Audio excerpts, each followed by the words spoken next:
হয়নি, তবে চিন্তা নেই আঙ্কেল, আমরা একটা ব্যবস্থা করে নিব। মাসুদ উদ্দিন উঠে দাঁড়ালেন। আদিশ স্বরূপ কণ্ঠে বললেন, করতে হবে না, আমি রাহেলাকে দিয়ে খাবার পাঠিয়েছি। আর আগামী কিছুদিন তোমাদের রান্না বান্না করতে হবে না, আমার বাড়ি থেকেই তোমাদের জন্য খাবার আসবে। আরহান সঙ্গে সঙ্গে নাকচ করল। না আঙ্কেল, এমনটার প্রয়োজন নেই।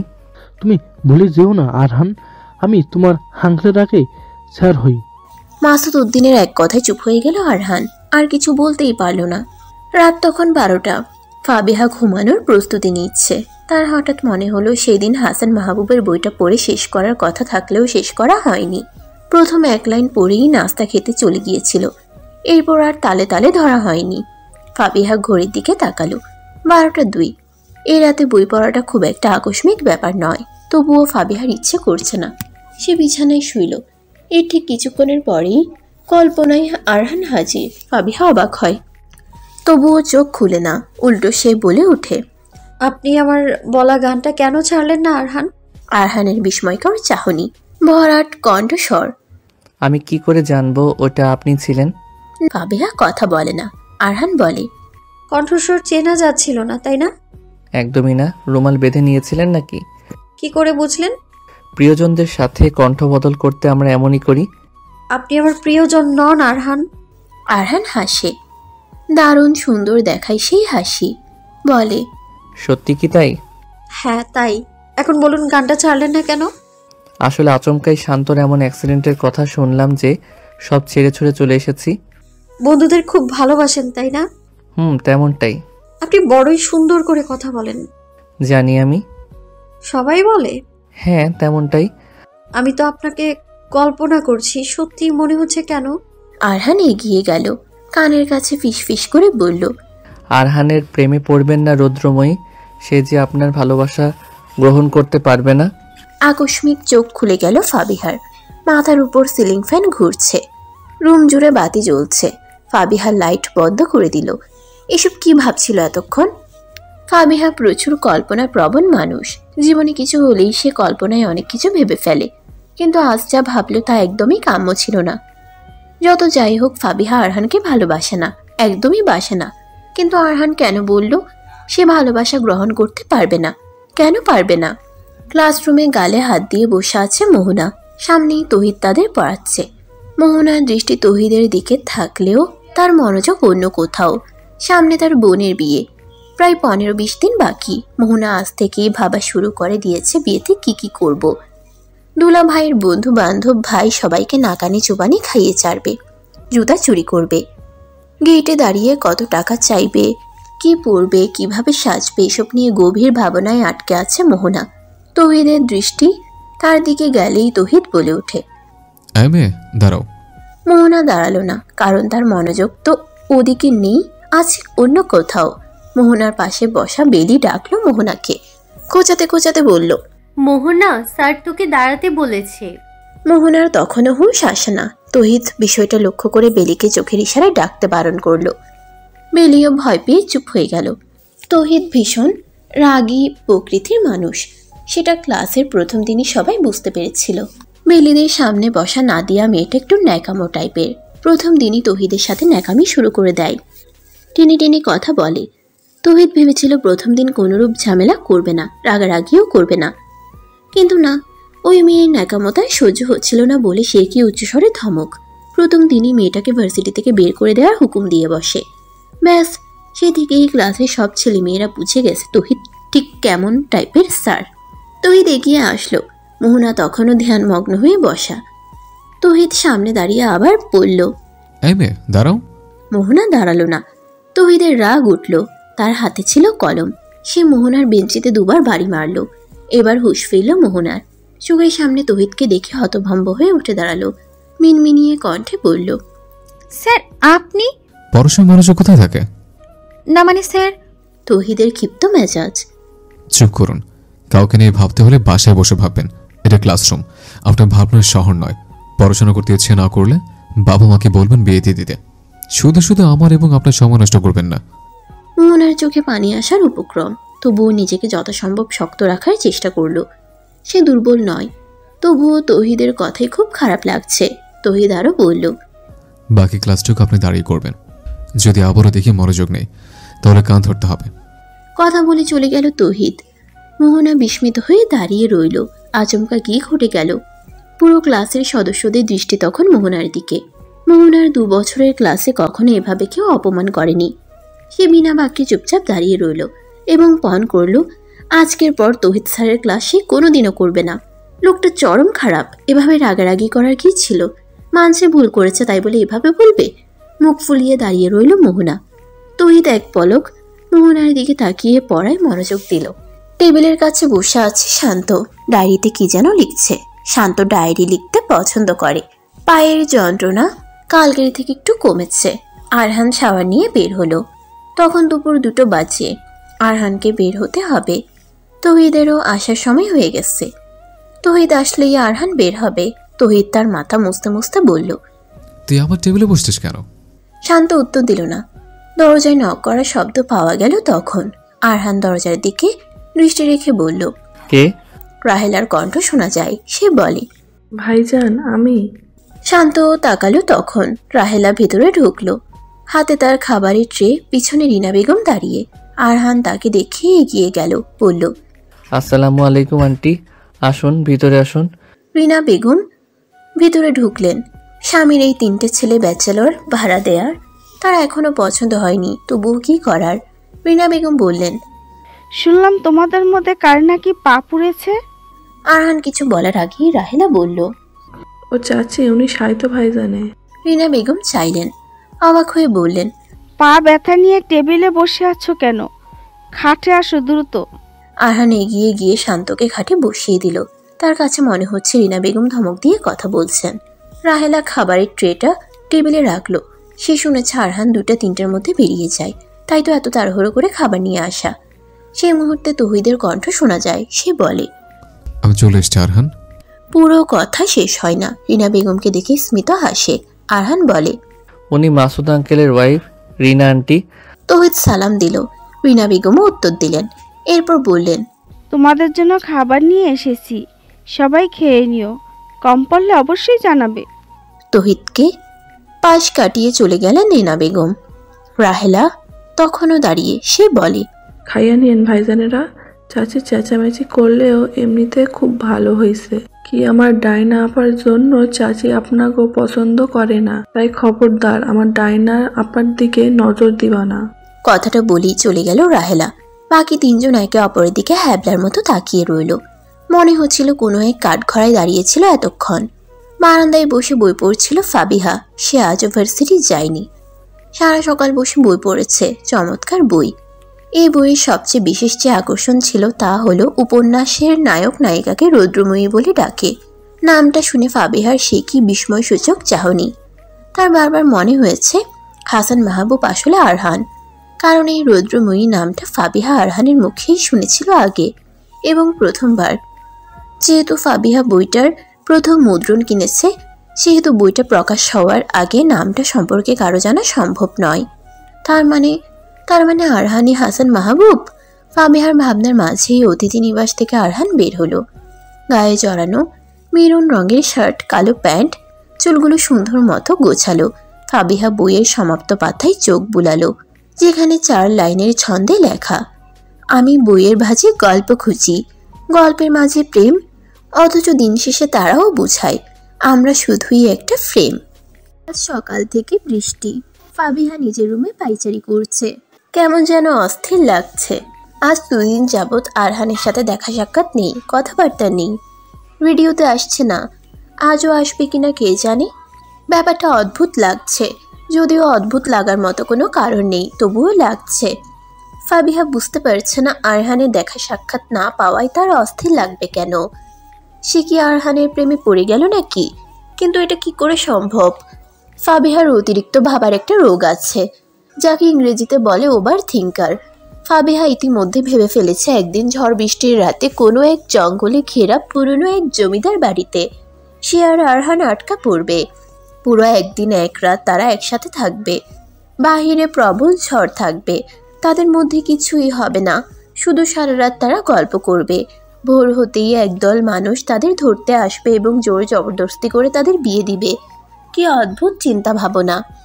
ফাবিহা জানি এসব কিছুই হবে না, আর হলেও সে অবশ্যই চুপচাপ বসে থাকবে না, প্রতিবাদ জানাবে, বাবাকে কল করবে। এক পর্যায়ে সে আর আরহান পালিয়ে আসবে। আগের যুগ এখন আর আছে নাকি?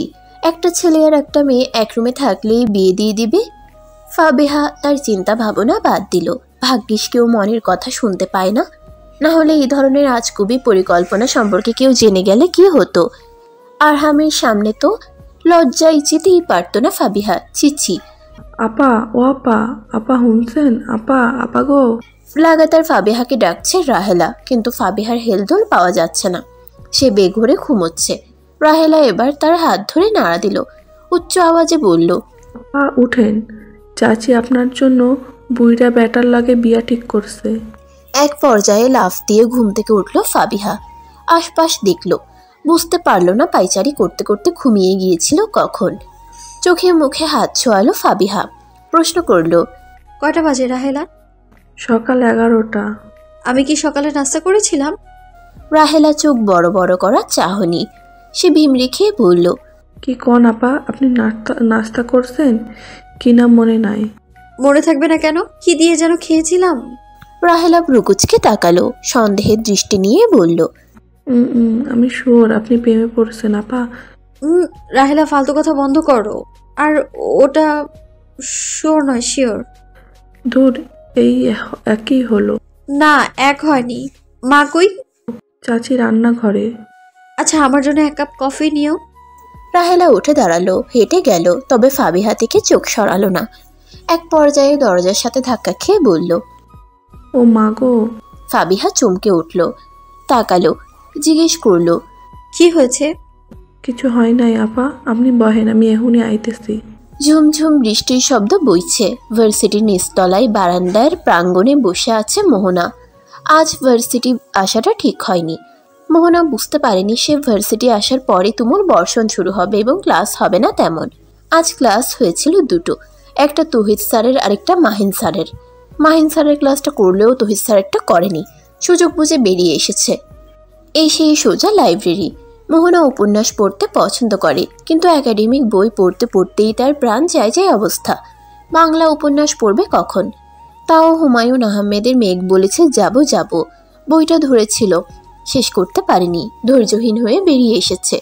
ভেবেছিল বাড়ি যাবে, কিন্তু তুমুল বর্ষণে যাওয়া যাচ্ছে না। মোহনার একটা সমস্যা হলো, সে বৃষ্টির পানি সহ্য করতে পারে না। একটু বৃষ্টির পানি গায়ে লাগলেই মাথা যন্ত্রণা, সর্দি, কাশি, জ্বর সব একত্রে বেড়াতে আসবে। এইসব ক্ষেত্রে মোহনার আবার মেহমান পছন্দ নয়, তাই চুপচাপ বসে রয়েছে। পুরো ভার্সিটি ধরতে গেলে খালি, তাদের ভবনে কেউ নেই, তবে অন্য ভবনগুলোতে হয়তো আছে। মোহনা ভেবে নিয়েছে আর 8 ঘন্টা বসে থাকবে। তাদের মধ্যে না কমলে ভাইয়াকে কল করবে।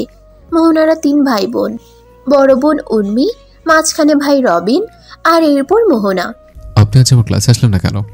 আকস্মিক এমন কথা শুনে চমকে উঠল মোহনা। উপরে চাইল দ্রুত, তৌহিদ স্যার দাঁড়িয়ে আছেন। মোহনা খানিকটা ঢোক গিলল, এবার কি বলবে? সে তো ভাবতেও পারেনি তৌহিদ স্যার এই সময় আসবে এখানে। মোহনা তৎক্ষণাৎ উঠে দাঁড়ালো, তড়িঘড়ি করে বলল, না মানে স্যার, পেটে ব্যথা করছিল। তীক্ষ্ণ দৃষ্টি নিয়ে তাকালো তৌহিদ। মোহনা আবার বলে, না স্যার, পেটে ব্যথা না, মাথা ব্যথা করছিল। বানিয়ে মিথ্যা কথা বলতেও শেখেন নেই, তাই না? মোহনা ঠোঁট কামড়ে দিল, যা ধরা পড়ে গেল। তৌহিদ বলল, ওই দিন বকাঝকা করেছিলাম বলে ক্লাস করেননি, তাই না? মোহনা আটকা পড়ল, কি বলবে বুঝতে পারছে না, সত্যি বলে দিবে ভাবছে। মোহনা বলল, জি না স্যার। খানিকটা হাসলো তৌহিদ। এই প্রথম তৌহিদ স্যারের হাসি দেখলো মোহনা। কি চমৎকার হাসে লোকটা, দেখে তো বোঝাই যাচ্ছে না ক্লাসরুমে এই লোকটা গম্ভীর হয়ে থাকে। তৌহিদ শান্ত স্বরে বলল, আমি যখন ক্লাস করতাম তখন জাহিদ স্যার নামে একজন স্যার ছিলেন, নাম নিশ্চয় শুনেছেন, 1 বছর আগে রিটায়ার্ড হন। মোহনা মাথা নাড়িয়ে বলল, শুনেছি, তবে তার কোনো ক্লাস পাইনি। বুঝেছে। তো ওই স্যার এমন একদিন যেত না যে আমায় বকাবকি করতো না, রোজ বকাঝকা করতো, ভার্সিটি না আসলে ফোন দিয়ে আনাতেন। তো আমি একদিন রাগ করে আপনার মতো 2 দিন ক্লাস করিনি, ফোন নাম্বার দিয়েছিলাম অফ করে, যাতে কল টল করতে না পারে।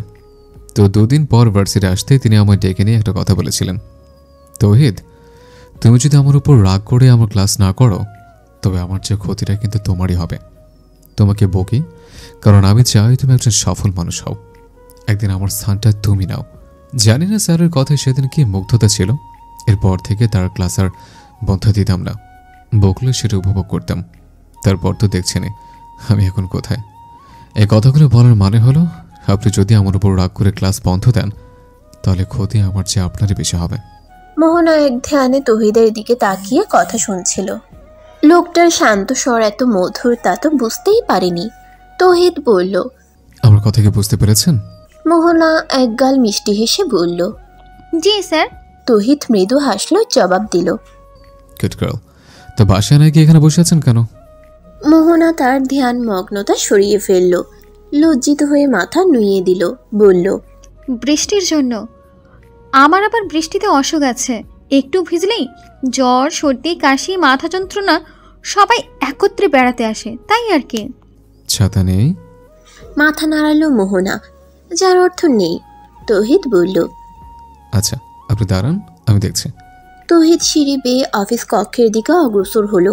তার ছাতাটা তার রুমেই রয়ে গেছে। তহিদ তার ছাতাটা নিয়ে এসে এগিয়ে দিল মোহনার দিকে, বলল, এটা নিয়ে যান। মোহনা ছাতাটা হাতে নিল, বলল, আপনি কি করে যাবেন স্যার? আমি আমার মেহমান পছন্দ করি, সমস্যা হবে না। চমৎকার হাসলো মোহনা। তহিদ বলল, সাবধানে যাবেন। জি স্যার। বেরিয়ে পড়ল মোহনা। তহিদের বাড়ি যেতে যেতে সন্ধ্যা হলো। রাত 2টোর সময় তার গা কাঁপিয়ে জ্বর আসলো। পরের দিন শুক্রবার, পরন্ত বিকেল বেলা।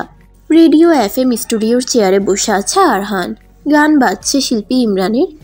এলোমেলো ইচ্ছে, যত ভালোবেসেছি তারই মতো। আরহানের চোখে ঘুম। কাল সারা রাত ঘুমায়নি, তহিদের সেবা করেছে। সে একটা জিনিস দেখেছে, তাদের 3 বন্ধুর মধ্যে কারো অসুখ হলে পরপর 3 জনেরই হয়। যেমন প্রথমে শান্তর পা পড়ল, কাল আবার তহিদের আচমকা জ্বর আসলো। তার ধারণা এই 2 জন সুস্থ হলেই সে অসুখে পড়বে। গান থেমে গেল। আরহান কানে হেডফোন গুজিয়ে ভারী কণ্ঠে বলে উঠল, আসসালামু আলাইকুম গাইস, আমি আরজে আরহান। আপনারা শুনছেন রেডিও তরঙ্গ 92.2 রেডিও FM। আজ আমি থাকছি বিকেল থেকে সন্ধ্যা পর্যন্ত। আরহান কারোর সাথে কথা বলছে, খুব সম্ভবত কোনো ছেলে। তার কথা হচ্ছে, আরহান ভাই সিঙ্গেল আছে, মিঙ্গেল হতে ভয় পাচ্ছি, এখন উপায় কি? হাস্যকর প্রশ্ন, তবুও আরহান বলছে, ভয় পাওয়ার কিছু নেই ব্রো। যদি মিঙ্গেল পার্টনার ভালো হয় তবে লাইফ বিউটিফুল, আর যদি খারাপ হয় তাহলে ব্যাডফুল। ভাই কাউকে মনে ধরলেন না, তাহলে উপায়? এক কাজ করো, সমুদ্র থেকে ঘুরে আসো, ঠিক কাউকে না কাউকে মনে ধরে যাবে। উত্তরে মৃদু হাসে অপর প্রান্তের ছেলেটি, বলে, আচ্ছা ভাই। কল কেটে গেল। আরহান মাইক্রোফোনে মৃদু হেসে জানালো, এক সিঙ্গেল যখন আরেক সিঙ্গেলকে মিঙ্গেল হওয়ার পরামর্শ দেয় তখন ব্যাপারটা ঠিক যেরকম হয়, আমার বর্তমান অবস্থাও হচ্ছে সেরকম। দুঃখিত ভাই। আরহানের সামনে বসা ছিল শফিক। আরহানের কথা শুনে সে হাসে। এরপর আবার কল আসে। আরহান কলটা ধরে, শান্ত স্বরে বলে, আসসালামু আলাইকুম। কিছুক্ষণ পরে উত্তর আসে, ওয়ালাইকুম আসসালাম। এগুলোর উত্তর দেওয়া কি খুব প্রয়োজন? আরহান খানিকটা অবাক হয়। হঠাৎ তার মনে পড়ে এমন কথা এর আগেও কে যেন বলেছিল, নামটাও তো বলেনি। আরহান বলে, আমরা কি খুব অপরিচিত? খুব একটা পরিচিতও নই। আমাদের এর আগেও কথা হয়েছিল তাই না? হ্যাঁ হয়েছিল, আপনাকে একটা গানের অনুরোধ করেছিলাম, কিন্তু আপনি গানটা ছাড়েননি। আরহান নিজের মস্তিষ্কে খানিকটা চাপ প্রয়োগ করলো, কিন্তু না, গানের নামটা মনে পড়ছে না। রোজ এত এত মানুষের সাথে কথা বলে, গানের নাম শুনে সবারটা কি মনে রাখা সম্ভব? আরহান খানিকটা বিভ্রান্তি নিয়ে বলল, দুঃখিত, হয়তো কোনো এক কারণে গানটা ছাড়তে ভুলে গিয়েছিলাম। আজকে আবার গানের নামটা বলুন, আমার ঠিক মনে নেই। নামটা বললেই আমি ছাড়ছি। ফাবিহা তখন তাদের বাড়ির গোলাপ গাছটার সামনে দাঁড়ানো, ঠোঁটে জড়ানো মিষ্টি হাসি, মোবাইলের সাথে রুমালটা ল্যাপটানো। সে বলে, থাক, গানটা ছাড়তে হবে না। আপনি কি রাগ করলেন? ভারী কণ্ঠে শুধালো আরহান। ফাবিহা আকাশ পানে চাইল, মৃদু সুরে শুধালো, রাগ করার মতো সম্পর্ক কি আমাদের হয়েছে? তা হয়তো হয়নি, তবু আমার মনে হচ্ছে আপনি রাগ করেছেন। না, সামান্য ব্যাপার নিয়ে রাগ করার মতো কিছু নেই। আচ্ছা, আমাদের কি সামনাসামনি কখনো কথা হয়েছিল না, কণ্ঠটা কেন যেন চেনা চেনা লাগছে। বিপাকে পড়ল ফাবিহা। এবার কি বলবে, ধরা পড়ে গেল না কি? সে তড়িঘড়ি করে উত্তর দিল, না তো। আচ্ছা, এবার বলুন আপনাকে সাহায্য কিভাবে করতে পারি? খুব করে কারোর সাথে কথা বলতে ইচ্ছে হলো, মনে হলো আপনাকে কলটা করা যায়, তাই দিলাম। কোনো কারণে কি ডিপ্রেসড? না, তেমন কোনো ব্যাপার নেই। তবে? এই তবের উত্তরও আমিও খুঁজছি। তাহলে খুঁজতে থাকুন, পেয়ে গেলে আমাকে জানাবেন। আমি সন্ধ্যা অবধি আছি। কল কেটে গেল। একরাশ হতাশা ভরা আক্ষেপ নিয়ে কানে ফোন চেপে দাঁড়িয়ে রইল ফাবিহা। তার হঠাৎ খারাপ লাগলো কিনা বোঝা গেল না। অন্যদিকে আরহান মাইক্রোফোনে বলে উঠল, এবার ছাড়ছি একজন শ্রোতার অনুরোধের গান, দেহ পাশে কেউ কেঁদো না। গানের নাম শুনে ফাবিহার বিস্ময়ের শেষ নেই। বলল তো গানের নাম মনে নেই, তাহলে ছাড়লো কি করে? কান ছুঁয়ে এলো গিটারের শব্দ। কিছু সময় পরে ভেসে আসলো, একা বসে তুমি দেখছো কি একই আকাশ। বাড়ির পিছনের বারান্দায় চুপচাপ বসে আছে শান্ত। পায়ের ব্যথা আগের চেয়ে বেশ কমেছে, এবার হাঁটতেও পারছে। বাহিরের আকাশটা মেঘলাময়, কালো কালো মেঘ দেখা যায়। যদিও শান্তর ধারণা আকাশে কালো মেঘ থাকলেও আজ আর বৃষ্টি হবে না। শান্তর হাতে রবীন্দ্রনাথের বই। বইয়ের নাম শেষের কবিতা। শান্তর মাঝে মাঝে ইচ্ছে করে উচ্চ আওয়াজে বই পড়তে, কিন্তু নিয়তির কাছে সে বড়ই অসহায়। শান্ত মাঝে মাঝে ভাবে, যদি তার কাছে আলাউদ্দিনের চেরাগ থাকতো তাহলে শান্তের উইশ হতো, কেবলই বাকশক্তি পাওয়া।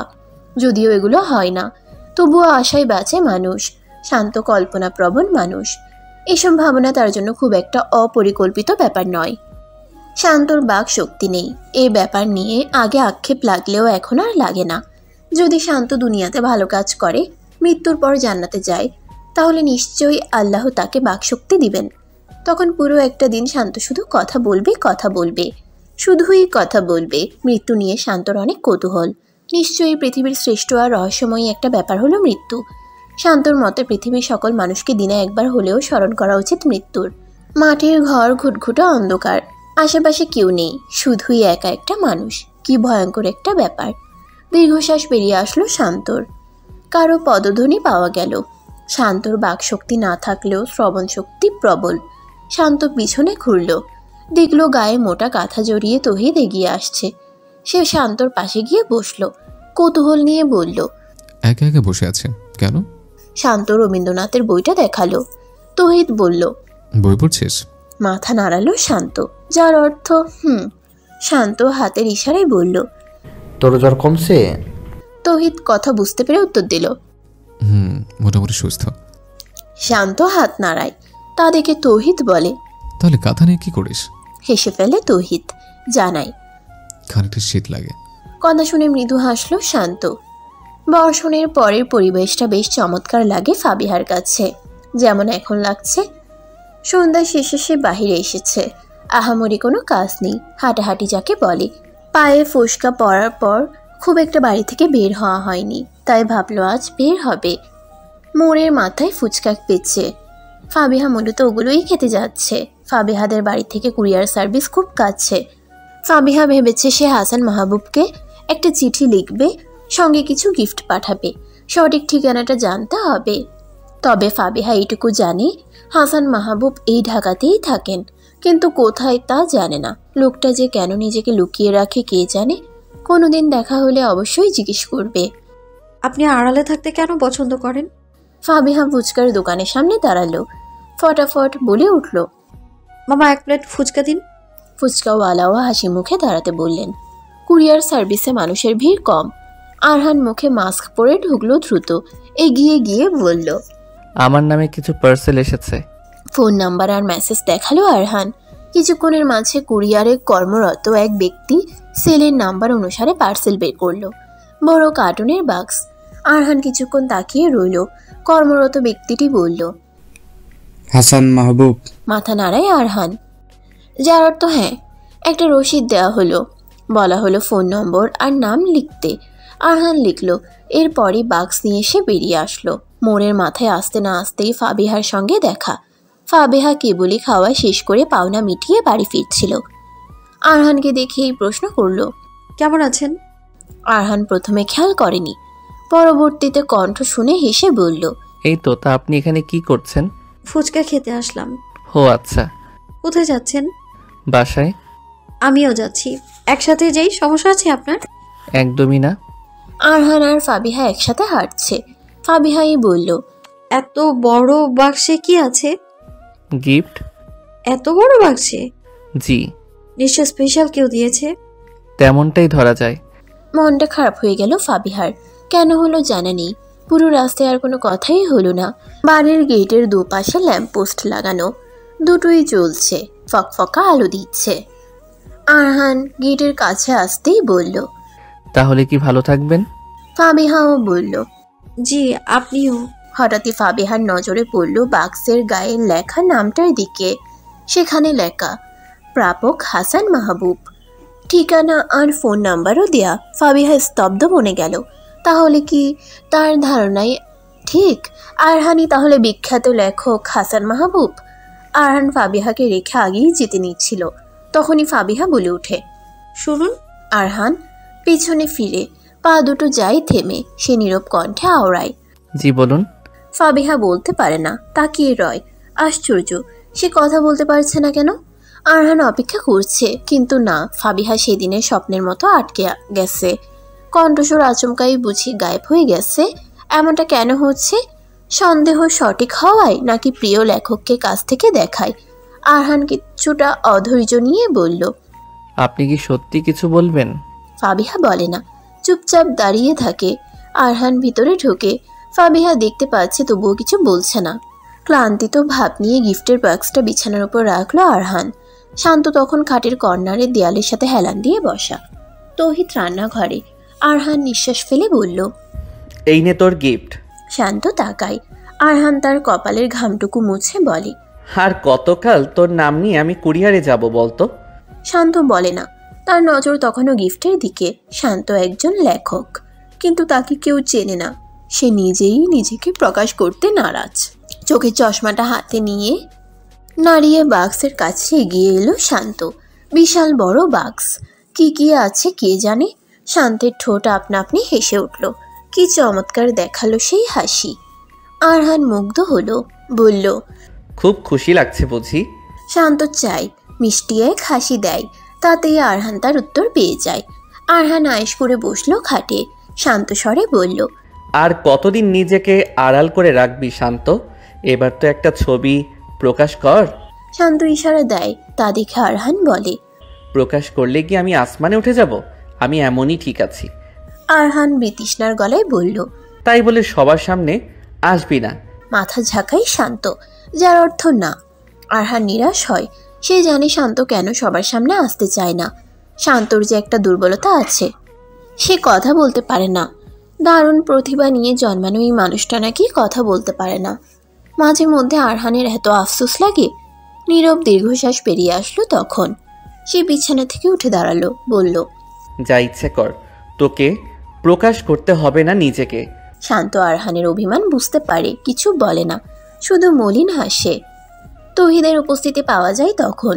সে গরম গরম চা বানিয়ে নিয়ে এসেছে। আরহানের আগমন আগেই টের পেয়েছিল। তৌহিদ বলল, গরম গরম চা রেডি। আরহান বলল, তোরা শুরু কর, আমি ফ্রেশ হয়ে আসছি। তৌহিদের জবাব। আচ্ছা। শান্ত তখনও গিফটের বাক্সের দিকে তাকানো। তৌহিদ তার অবস্থান বুঝতে পেরে বলল, কিরে, চেয়ে থাকবি নাকি খুলেও দেখবি? শান্ত তার উত্তেজনা দমিয়ে রাখলো। বাক্সটা বিছানা থেকে নামিয়ে দূরে সরিয়ে রাখলো। তৌহিদ অবাক হয়ে বলল, দেখবি না? মাথা নাড়িয়ে না বলে শান্ত। তৌহিদ প্রশ্ন করে, কেন? শান্ত হাতে ইশারা দেয়। তৌহিদ বুঝতে পেরে বলে, প্রচুর উত্তেজনা নিয়ে পাঠকদের ভালোবাসা দেখতে নেই। তৌহিদ কথা শুনে হাসে। চায়ে চুমুক দিয়ে বলে, চা খা, পাগল একটা। বিনিময়ে হাসে শান্ত। আজ তার খুব বেশি লাগছে। আজ তার খুব খুশি লাগছে। পাঠকদের গিফট যেদিনই আসে সেদিনই শান্ত খুব শান্তি শান্তি অনুভব করে। কি একটা ভয়ঙ্কর সুন্দর ব্যাপার। কেউ শান্তকে চেনে না, অথচ ভালোবেসে কত গিফট দেয়। এটা একটা অন্যরকম অনুভূতি, যা প্রকাশ করা যায় না। শুক্রিয়া পাঠক। নিজের রুমের মধ্যে পাইচারি করছে ফাবিহা। তার কেমন যেন সবটা অবিশ্বাসও লাগছে। তার প্রিয় লেখক কিনা তাদেরই তৈরিকৃত একটা বাড়িতে ভাড়া থাকছে। ফাবিহার এখনো বিশ্বাস হচ্ছে না। আরহানি তার স্বপ্নের লেখক হাসান মাহবুব। তবুও কৌতূহল এখনো পুরোপুরি দমেনি। আরহানকে সরাসরি জিজ্ঞেস করতে হবে, না হলে পুরোপুরি শিওর হওয়া যাবে না। যদি সত্যি আরহানি হাসান মাহবুব হয় তাহলে সবার আগে ফাবিহা একটা ছবি তুলবে, সঙ্গে অটোগ্রাফ নেবে। আল্লাহ, এমন একটা দিন ফাবিহার জীবনে আসবে সে তো কল্পনাও করতে পারেনি। ফাবিহা উত্তেজনায় পাগল হয়ে যাচ্ছে। রাহেলার পদধ্বনি পাওয়া গেল। সে ধাপধুপ পা ফেলে রুমে ঢুকলো, বলল, আপা, চাচি আপনারে নিচে ডাকে। ফাবিহার সারা শব্দ পাওয়া গেল না। সে দাঁড়িয়ে দাঁড়িয়ে মিটমিট করে হাসছে। রাহেলা তাকে খেয়াল করলো। কি সর্বনাশ, আপা একলা একলা হাসে, এ এত ভূতের ধরার লক্ষণ। রাহেলা আচমকা চেঁচিয়ে উঠল, বলল, চাচি গো, কাম সারছে, ইয়া কি সর্বনাশ হইয়া গেছে চাচি, চাচি গো। বলতে বলতে ছুটে গেল রাহেলা। ফাবিহা হতভম্ব হয়ে গেল আচমকা। তার ধ্যান ফিরেছে। সে রাহেলাকে ডাকলো। এই রাহেলা, কি হলো? রাহেলা শুনল না। সে ভূত আমার পুত, পেতনি আমার ঝি বলতে বলতে ছুটে যাচ্ছে। সোফায় বসে স্টার জলসার নাটক দেখছিলেন রিনা বেগম। তার হাতে চায়ের কাপ আর সামনের টেবিলের উপর বাটিতে করে মুড়ি রাখা। রাহেলা দৌড়ে পড়ল সেই মুড়ির উপর। রিনা বেগম তাজ্জব বনে গেলেন। রাহেলা কাঁদতে কাঁদতে বলল, চাচি, সর্বনাশ হইয়া গেছে, আপারে ভূতে ধরছে।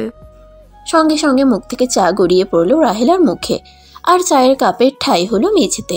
সে নিচে পড়তেই ঝনঝন শব্দ করে খণ্ড বিখণ্ড হয়ে গেল। রিনা বেগম উত্তেজিত হয়ে 3 বার উচ্চারণ করলেন একই কথা, কি কস তুই, কি কস তুই।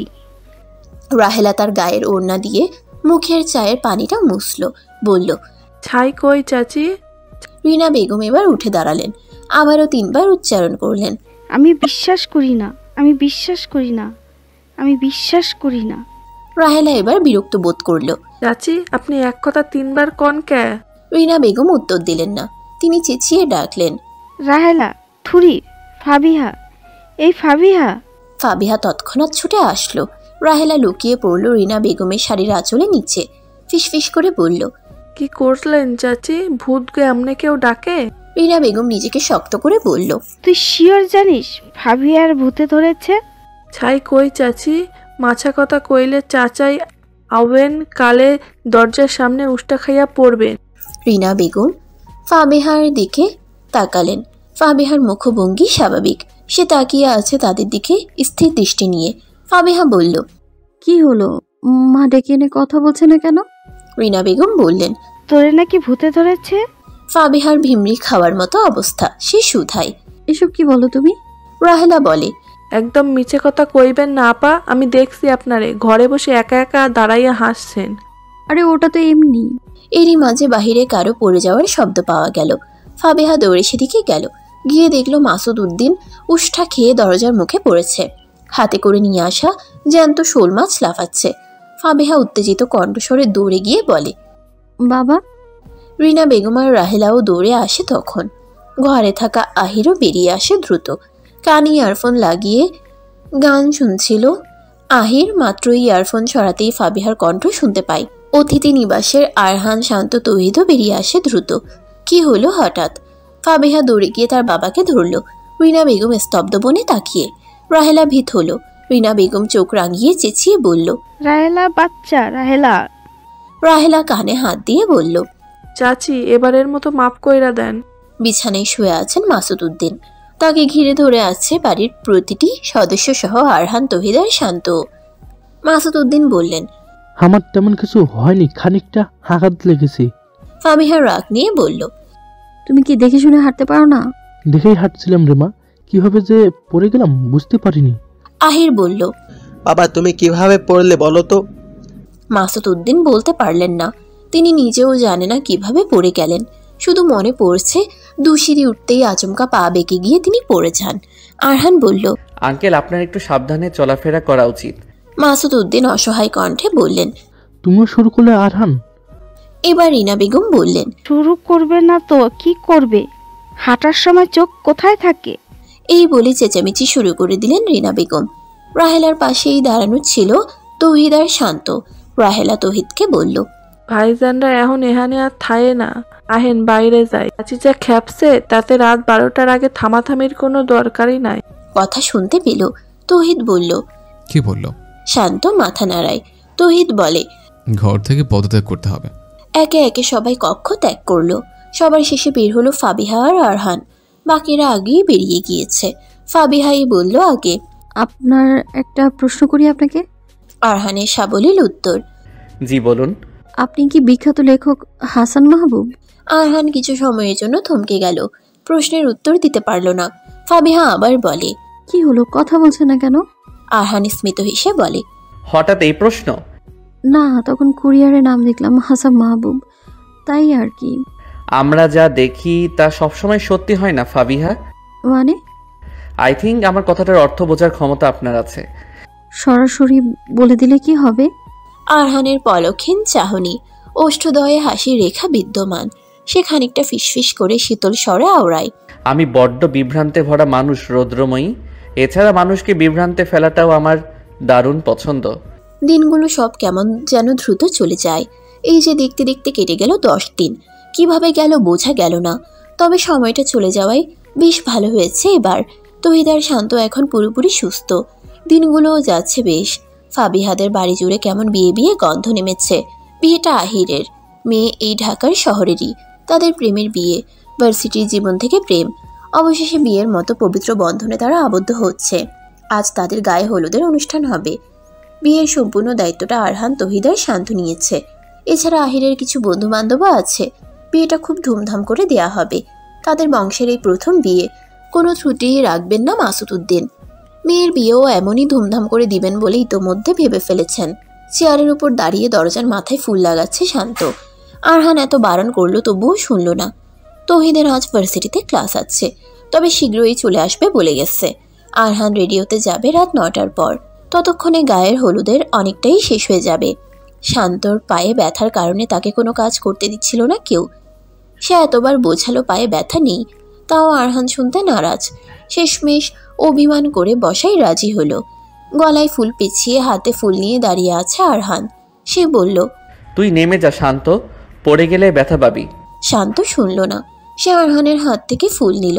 দরজায় লাগাতে লাগাতে ইশারায় বলল, কিছুই হবে না। আরহান আর দ্বিরুক্তি করল না। এবার বলল, ঠিক মতো লাগা। শান্ত লাগাচ্ছে। তার ঠোঁটে রটানো মিষ্টি হাসি। আচমকাই আরহানের ফোন বাজল। সে শান্তকে সাবধানে দাঁড়াতে বলে চলে গেল বাহিরে। ফাবিহাদের বাড়ির নাম মায়াকুঞ্জ। বাড়ির কালো গেটটার সামনে তখন একটা গাড়ি থামে। গাড়ি থেকে বের হয়ে এক যুবতী মেয়ে। পরনে বাসন্তী রঙের চুড়িদার, মুখে তার তীব্র রাগ, কপালে বিরক্তির ভাঁজ, কানে ফোন। রাগ হওয়ার মুখ্য কারণ সে আসার সময় বিয়েতে পরা ড্রেস আনতে ভুলে গেছে। এত বড় ভুল কি করে হলো কে জানে। অরিন বিরক্তির বেশে হনহন করে বাড়ির ভিতরে ঢুকছিল। মা আর বাবাকে পুনরায় পাঠিয়েছে বাড়ি। অরিন ফোনে বলল, মা জামাটা কি পেয়েছো? ওপাশ থেকে অরিনের মা বলল, কি বললে মা? রাগ করবো না। এত বড় ভুল কি করে হয়ে গেল? কাল ভাইয়ের বিয়ে আর আজ আমি জামা আনতে ভুলে গেছি। ঠিক হয়েছে, তাড়াতাড়ি আসো। ফোন কেটে দিল অরিন। শান্তর ফোন লাগানোর কাজটা তখন শেষ। সে ধীরে সুস্থে চেয়ার দিয়ে নামতে লাগলো। আচমকা কি হলো, চেয়ার উল্টে পড়ে যেতে নিল শান্ত। সঙ্গে সঙ্গে তাকে দৌড়ে গিয়ে ধরলো অরিন। হতভম্ব স্বরে উচ্চারণ করলো, আরে আরে। সময়টা তখন কেমন যেন। চারপাশ থমথমে। বাতাস বইছে কি বইছে না বোঝা যাচ্ছে না। নিস্তব্ধ লাগছে চারপাশ। শান্তর চোখ বন্ধ। বুকের ভেতর আচমকা ঢিপ ঢিপ শব্দ হচ্ছে। শান্ত চাইল, দেখতে পেল এক রমণী বেশ হতভম্ব হয়ে তাকিয়ে আছে তার দিকে। চোখ দেখে বোঝা যাচ্ছে সে বিরক্ত। কপালে বিন্দু বিন্দু ঘাম লেপটে। অরিন বলল, এই ছেলে, কাজ করার সময় সাবধানে কাজ করতে পারো না? এখনই তো পা ভেঙে বিচ্ছিরি কাণ্ড ঘটে যেত। কথা শুনে শান্ত দ্রুত নিজেকে সামলে সোজা হয়ে দাঁড়ালো। মেয়েদের সংস্পর্শে শান্ত খুব কম এসেছে, আসেনি বললেও চলে। শান্ত বিনা বাক্যে লজ্জিত হয়ে স্থান ত্যাগ করলো। অরিন বিমূঢ় চেয়ে মনে মনে বলল, কি অভদ্র ছেলে, সাহায্য করলো অথচ একটু ধন্যবাদ তো জানালো না। বিগড়ে যাওয়া মেজাজ আরো বিগড়ে গেল। সে উচ্চ আওয়াজে ডাকলো, ফুপুজান, ও ফুপুজান। সঙ্গে সঙ্গে রান্নাঘর থেকে ছুটে এলেন রিনা বেগম। বাড়িতে ফাবিহা নেই। তার নাকি কোন মেকআপ শেষ হয়ে গেছে, রাহেলাকে নিয়ে সে গেছে মার্কেটে। এছাড়া পার্লারেও যাবে বলে গেছে। রিনা বেগম অরিনকে দেখে খুশি মনে বললেন, আরে আরিন, কেমন আছিস? অরিন জবাব দিল না, বলল, বাড়িতে কি সব মানুষজন রেখেছে ফুপু? কেন, কি হয়েছে? অরিন তার রাগটা কন্ট্রোলে আনার চেষ্টা করলো। একটু বোধহয় বাড়াবাড়ি হচ্ছে। হঠাৎ মুড ঠিক করে ফেললো অরিন, হেসে বলল, কিছু হয়নি, তুমি কেমন আছো ফুপু? বলেই দৌড়ে গিয়ে রিনা বেগমকে জড়িয়ে ধরলো অরিন। রিনা বেগম থমকে গেলেন। বাড়ির পেছনটা দাঁড়িয়ে আছে আরহান, কানে তার এখনো ফোন। কে যেন কথা বলছে, অনেকক্ষণ যাবতই বলছে। আরহান কোনরূপ জবাব দিচ্ছে না, আবার কাটছেও না। অবশ্য নিজ ইচ্ছায় কাটছে না বললেও ভুল হবে। ও পাশ থেকে কেউ বলল, তুমি আসবে তো আরহান? অনেকক্ষণ পর আরহানের জবাব এলো। শক্ত কণ্ঠে বলল, না। অপর পাশের মেয়েটির তখন করুণ অবস্থা। সে মলিন কণ্ঠে শুধায়, তুমি এত নির্দয় কেন? আরহানের আচমকা রাগ উঠল। সে তীক্ষ্ণ কণ্ঠে বলে উঠল, আমার ফোন নাম্বার কোথায় পেলেন? আপনি কি চান আমি আবার সিম বদলে ফেলি? আপনার সমস্যা কোথায়? আপনাকে বলেছি না আমার আপনাকে পছন্দ না? শুনুন, অনেকক্ষণ যাবৎ আপনার কথা শুনছি। কাটতে বারণ করেছেন তাই এতক্ষণ কাটিনি। একটা কথা কান খুলে শুনে রাখুন, এই আরহান আপনার জন্য নয়। এখনো সময় আছে, বুঝে যান। আর কখনো যেন ফোন করতে না দেখি। আপনি যদি আর ফোন করেন আমি আমার এই সিমটাও বদলে ফেলবো। রোজ রোজ নাটক হচ্ছে আমার সাথে। আপনার বাবা কতক্ষণ নাটক করছে, আপনি কতক্ষণ নাটক করেছেন? পেয়েছেন কি আমাকে? ভালোবাসা জোর করে হয় না, বুঝতে পারেন না? আর আপনার বয়স কত? এখনো ইন্টার শেষ হয়নি। আবেগে ভাষা বন্ধ করুন। অহেতুক কথাবার্তা বাদ দিয়ে নিজের জীবন নিয়ে ব্যস্ত থাকুন। আপনি আমার খুব ছোট, তাও আপনি করে বলছি। লাস্টবার বলছি, আমাকে বিরক্ত করা বন্ধ করুন আর যেন ফোন না আসে। ফোন কেটে দিল আরহান। রাগে তার সমস্ত শরীর কাঁপছে, মেজাজ বিগড়ে গেছে পুরোপুরি। তার ইচ্ছে করছে বাড়ি গিয়ে ঠাটিয়ে দুটো চড় মারতে ওই পুচকি মেয়েটাকে। একদিকে তার বাবা যখন তখন অপমান করছে, অন্যদিকে এই মেয়ের নাটক। এত বোঝাচ্ছে পিছু ছাড়তে, মানছেই না। কাঁধে কারো হাতের স্পর্শ পেল আরহান। সে পিছন ফিরল। শান্ত দাঁড়িয়ে। সবটা কি শুনেছে? শান্ত ইশারা করলো। কি হয়েছে? আরহানের অপ্রস্তুত ভঙ্গিমার হাসি। সে শুধায়, কিছু না। তোর ফুল লাগানো শেষ? শান্ত উত্তর দেয় না, প্রশ্নসূচক চাহনি নিয়ে তাকিয়ে থাকে। আরহান এক প্রকার অসহায় দৃষ্টি নিয়ে বলে, আমি কি করব বুঝতে পারছি না। মেয়েটা পিছুই ছাড়ে না। শান্তর তড়িৎ হাত ইশারা। বিয়ে করে ফেল। বিয়ে করে ফেল। কথাটা নিজ মুখে উচ্চারণ করতেই হেসে ফেলল আরহান। বলল, তোর কি মাথা ঠিক আছে? শান্ত আবার ইশারা করলো। আরহান বুঝতে পেরে বলল, ঠিকই আছে, বিয়ে করে নিলেই সমস্যার সমাধান। শান্তর কাঁধে হাত রাখলো আরহান, হেসে বলল, ঠিক আছে, করে নেব। চলো এখন। বাড়ির সদর গেটের কাছে আসতেই তৌহিদের সাথে দেখা হলো ফাবিহা আর রাহেলার। তারাও মাত্রই পার্লার দিয়ে বাড়ি আসলো। তাদের মধ্যে কথা হলো না, এক চিলতে হাসি দেখা গেল শুধু। তৌহিদ আগেই ঢুকে পড়ল ভিতরে। রাহেলা বলল, দেখছেন আপা মেকআপের কি দাম? হালারা দিন দুপুরে ডাকাতি করছে। ওটা ডাহাতি না, ডাকাতি হবে। ওই হয়েছে, আপনি আছেন আমার ভুল নিয়া।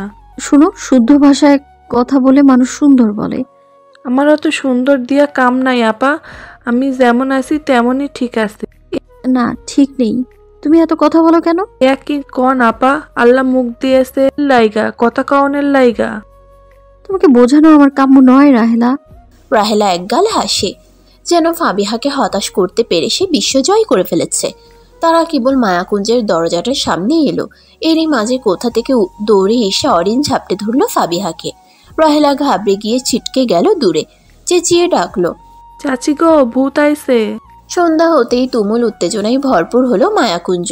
বাড়ির ছাদে বানানো হলো বড় স্টেজ। কিছুক্ষণের মাঝেই হলুদ পাঞ্জাবি পরে আহির বসবে সেখানে। সাউন্ড বক্স চালানোর হট্টগোল পড়েছে ইতিমধ্যে। বাড়িতে মেহমানও আসতেও শুরু করেছে। মাসুদ উদ্দিনের সামনে দাঁড়িয়ে আছে আরহান। তিনি এটা সেটা বলছেন, আরহানও বলছে সব ঠিক আছে। অন্যদিকে তৌহিদকে ডেকে ডেকে ক্লান্ত রিনা বেগম। ছেলেটা এত কাজের, যতবার ডাকে ততবারই দ্বিধাহীন ছুটে আসে। আরহানও হয়েছে তেমন। শান্ত হাতে হাতে কাজ করছে রিনা বেগমের। যদিও শান্ত কথা বলতে পারে না শুনে কি দুঃখ তার।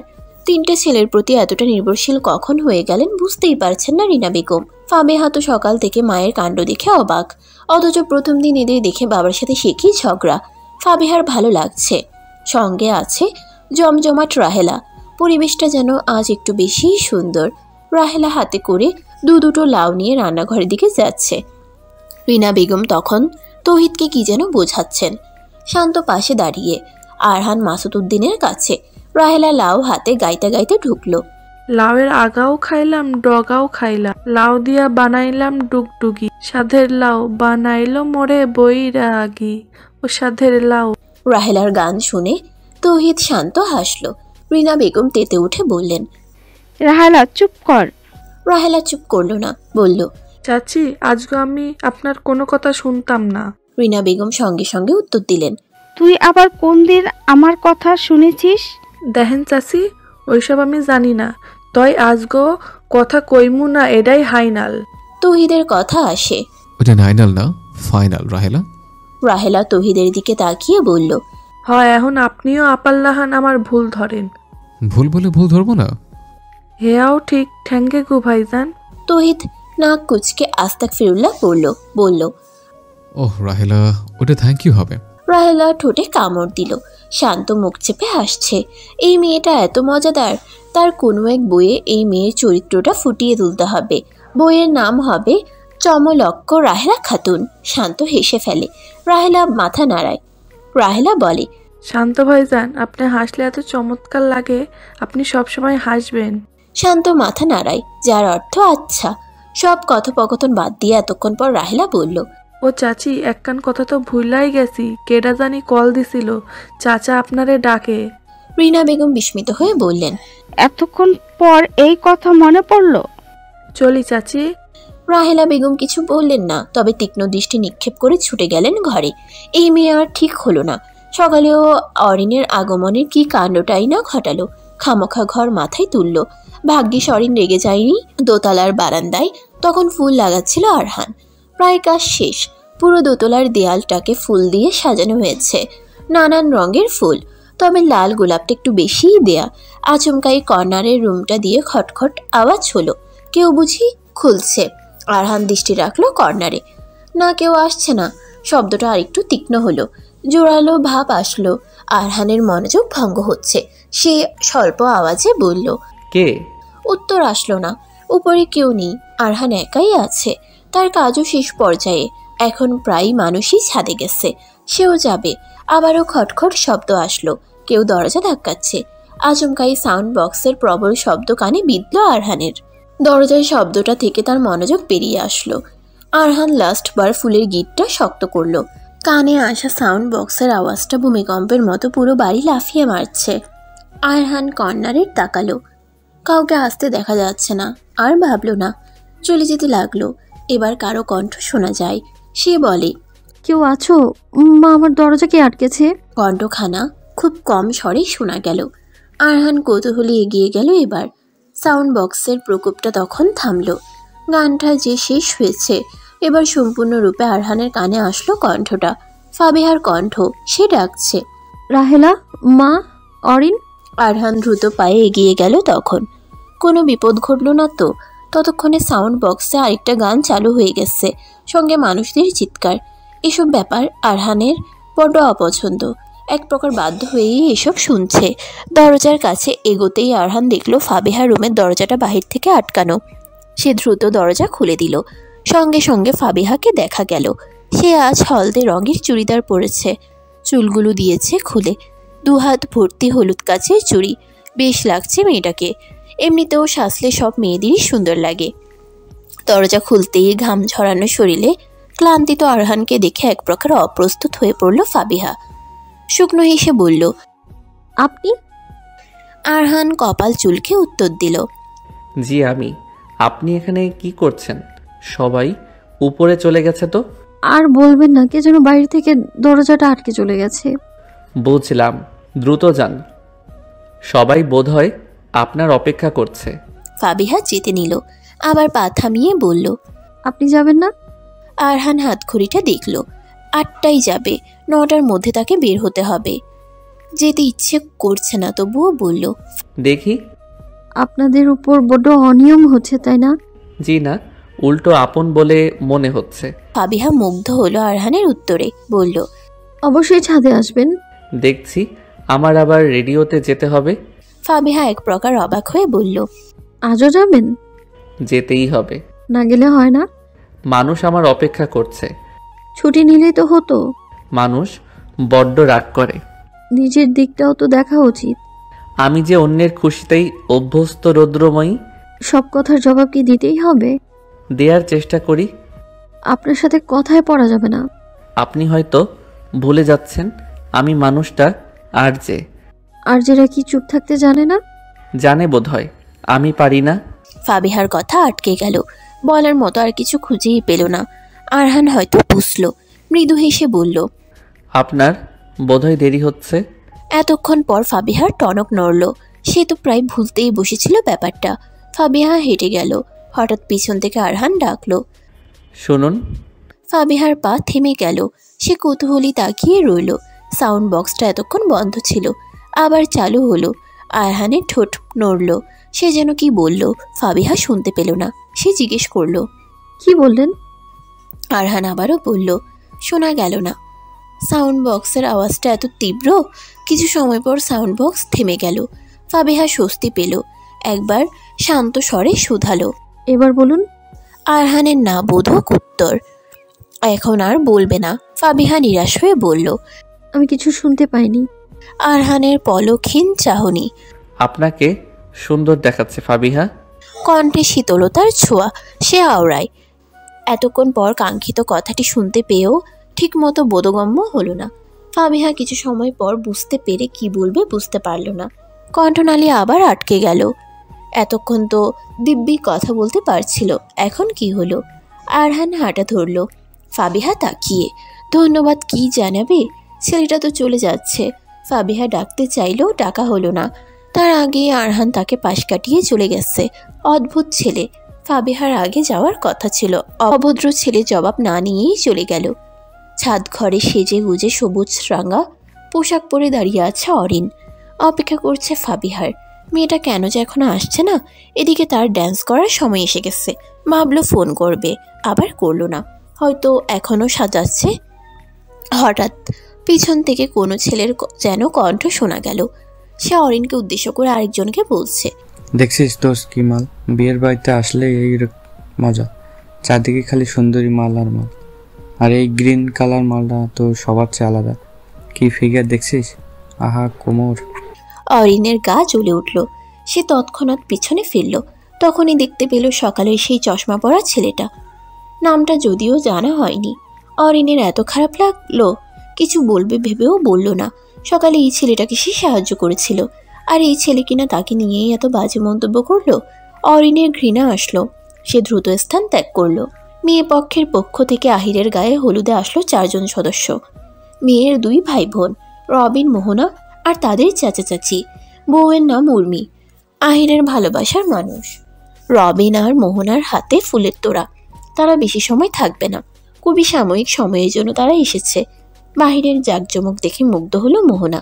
দারুণ সাজানো হয়েছে। আরহান তখন কেবল মাত্র কুঞ্জ ছায়ার বাড়িটি থেকে বের হয়ে আসছিল।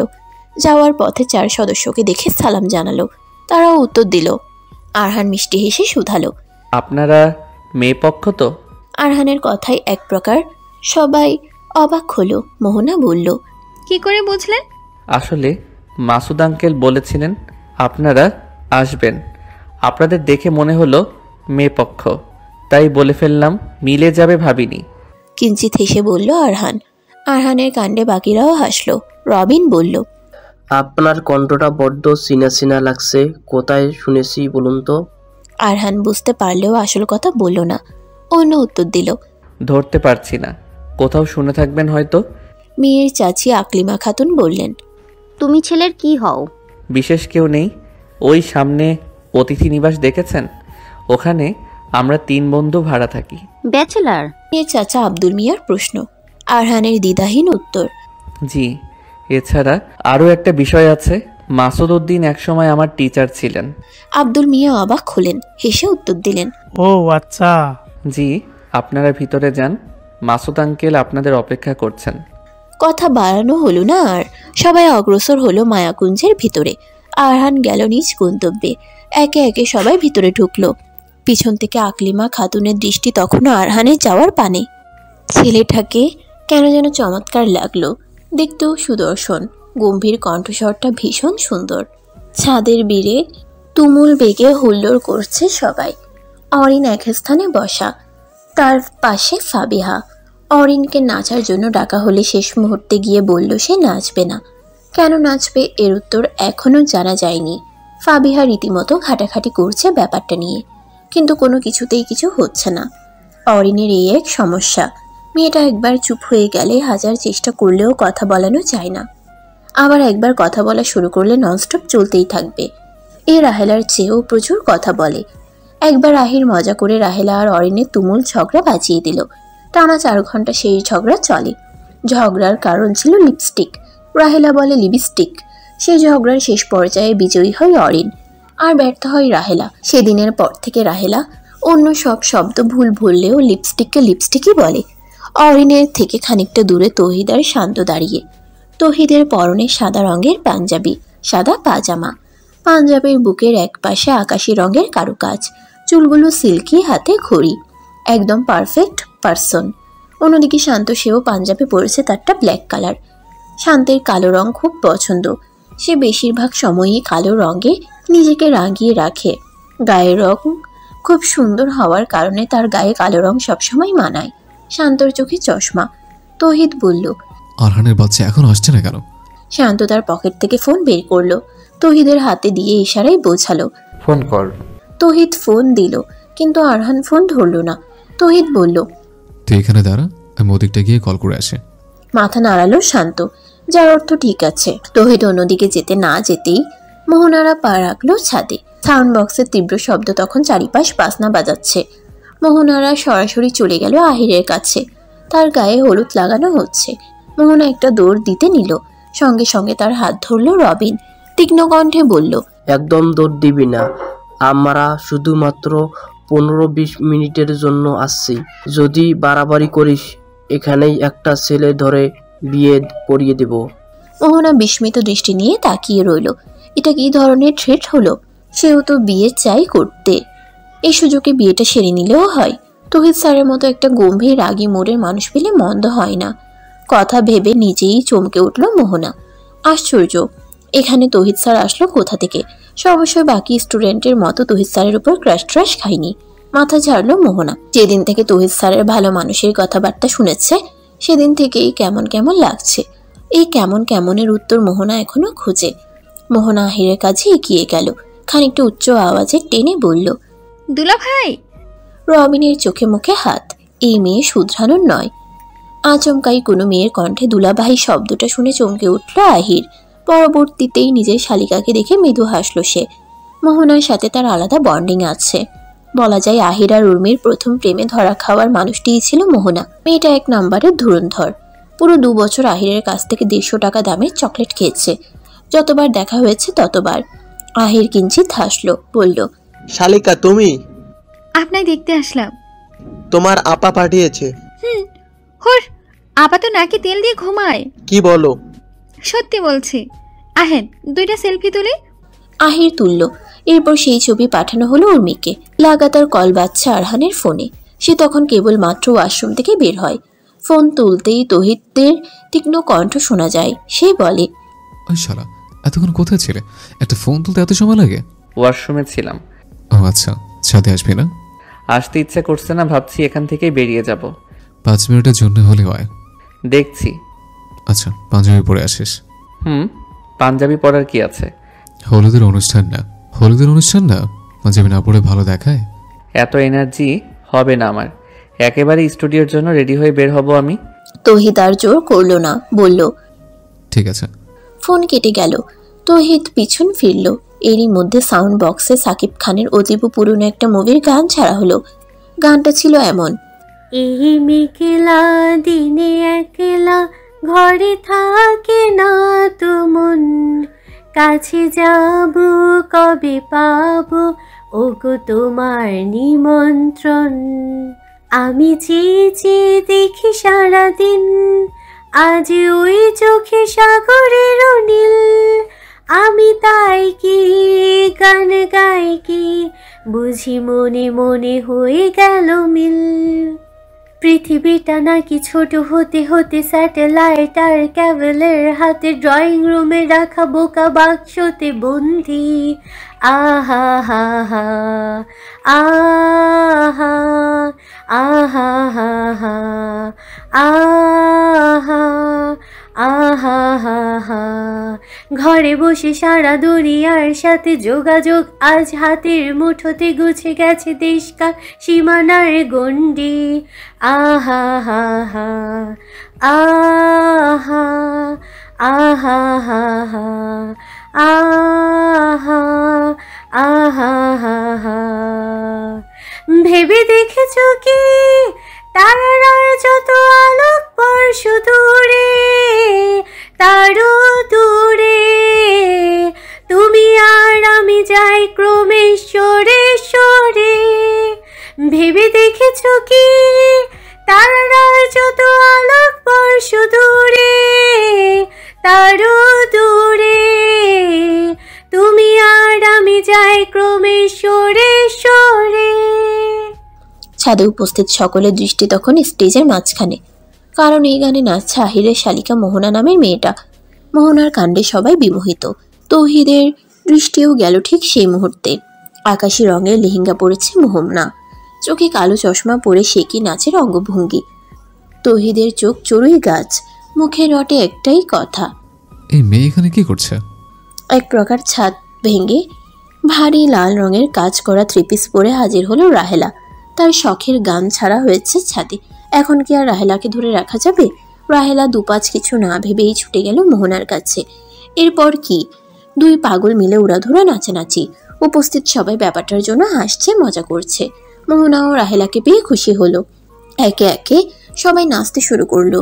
আহিরের বন্ধুরাও সঙ্গ দিল ওদের। ফাবিহা অরিন তখনও চুপচাপ বসা। ফাবিহা সম্পূর্ণ বিষয়টাকে এনজয় করলেও অরিন আছে গম্ভীর মুডে। ফাবিহা নাচতে জানে না, তাই নাচানাচি তাকে দিয়ে হবে না, কিন্তু অরিনও তো নাচতে জানে, তাও চুপচাপ বসে আছে। ফাবিহা বলল, তুইও না যা অরিন। অরিন গেল না, গম্ভীর মুডে বসে রইল। ফাবিহা বলল, তুইও জানা অরিন, হয়েছেটা কি বলবি তো? অরিন বলল না, চুপ করে রইল। ফাবিহা নিরাশ হয়ে তাকিয়ে রইল। সামনের মোহনার মেয়েটাকে খুবই চমৎকার লাগলো। কি সুন্দর অপরিচিত জায়গায় এসেই মিশে গেল সবার সাথে। অরিনও কিছুটা ধাপ করে সবার সাথে মিশে যাওয়ার মতো মিশুক মানুষ। আর এক হলো ফাবিহা, কারোর সাথে মেশা তো দূর, অপরিচিত কারোর সামনে পড়লেও অস্থিরতায় ভোগে। মাঝে মাঝে বড্ড মান খারাপ হয় ফাবিহার। খালি ভাবে কেন সে বাকিদের মতো ধাপ করে সবার সাথে মিশতে পারে না, কেন পারে না। গান আর নাচ যখন একেবারে শেষ পর্যায়ে, ঠিক সেই মুহূর্তে মোহনার চোখ গেল ছাদের কর্নারের লাইটটার কাছে। চশমা পরা একটা ছেলের পাশে তৌহিদ স্যার দাঁড়িয়ে। মোহনা সত্যি দেখেছে কিনা বুঝতে পারছে না। কিছু সময় পর যখন মনে হলো সত্যি সত্যি ওটা তৌহিদ স্যার, সঙ্গে সঙ্গে তার পা থেমে গেল। তৌহিদের তীক্ষ্ণ দৃষ্টি। রাহেলা মোহনার হাত ধরে লাফায়। মোহনাকে থেমে যেতে দেখে বলে, কি হইল আপা, এনার্জি শেষ? মোহনা বলল না, তার দৃষ্টি এখনো তৌহিদের দিকে। আরে আল্লাহ, এসব কি হয়ে গেল? মোহনা শুকনো ঢোক গিলল। তার মনে হলো তার পুত্র পৃথিবী ঘুরছে এবং ঘুরে ঘুরে গান গাইছে। আমি ফাইসা গেছি, ও আমি ফাইসা গেছি, মাইন গেছি পায়।